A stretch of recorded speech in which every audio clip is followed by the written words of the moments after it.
Hey everyone, Andrew here.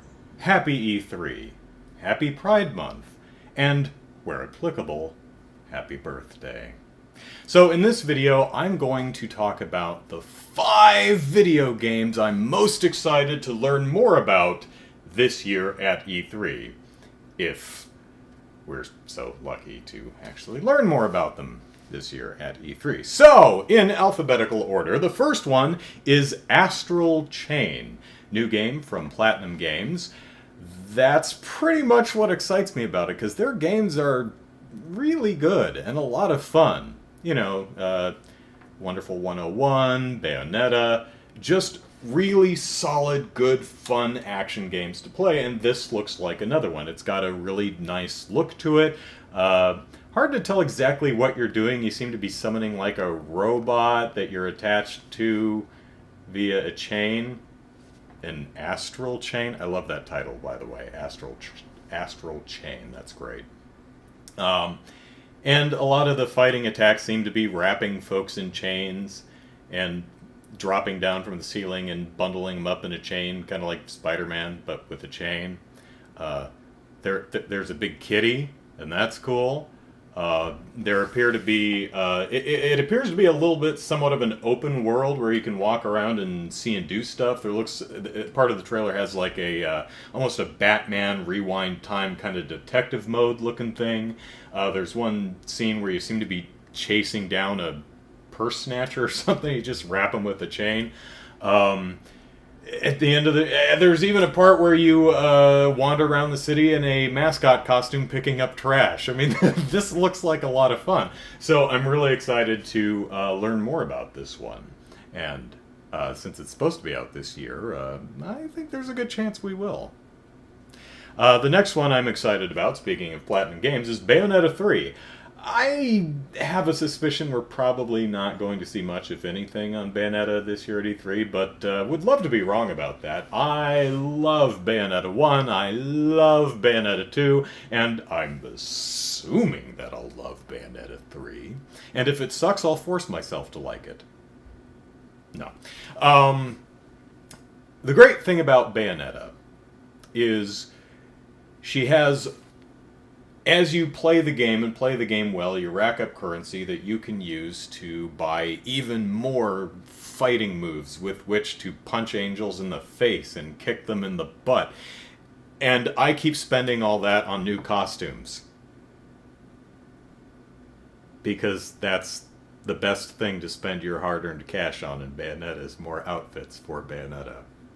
Because games with dress-up mode are automatically better.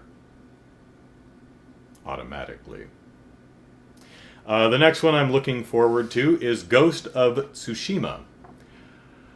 All we've seen, so far as I recall, is the one trailer, the debut trailer, which is like, was more of a presentation than a trailer. It's about 8 minutes long, something like that, that debuted last year.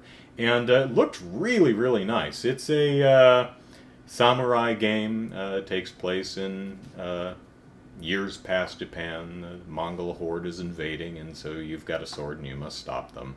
And what interests me about the game is it's using a lot of the iconic trappings of that era's film genre, how it's depicted in film.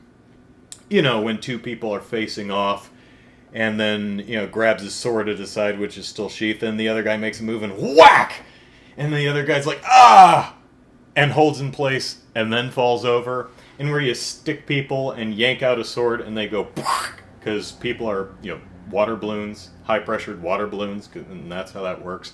And they do the thing where he'll flick the blood off the sword or wipe it between his sheath and do the little spin before he puts it back in his scabbard.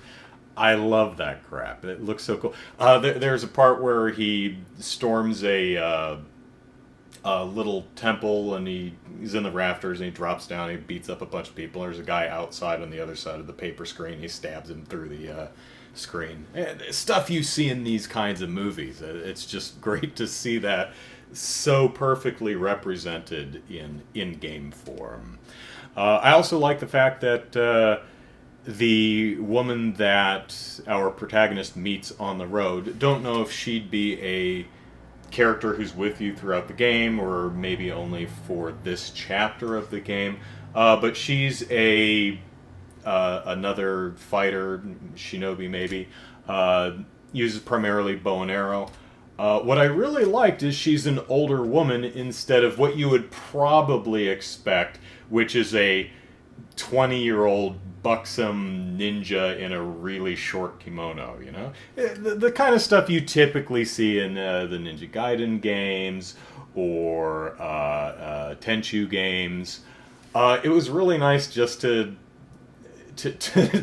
see something other than that. Don't know if that will actually be in the game also, but it was really great to see that, and I liked... so you've got the iconography, you've got the melodrama, as long as they're not lying, the presentation is very nice. So I'm really excited to see more about this game. It looks fun. Next is New Yakuza. Yeah, the new Yakuza. And so far as I'm aware, that's literally what they've been referring to. It is just, that's what it would translate as, is new, or well, localized as would be New Yakuza.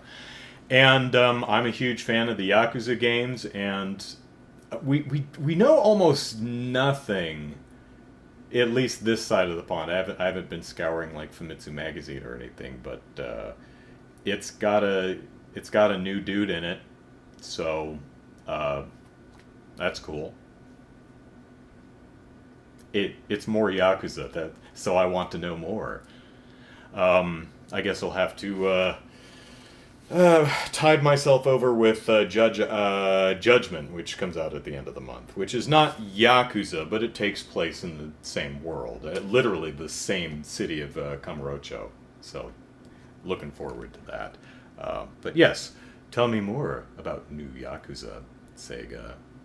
And finally, I would love, absolutely L-O-V-E, love, to know what the hell Retro Studios is working on, other than now Metroid Prime 4. Show it to us.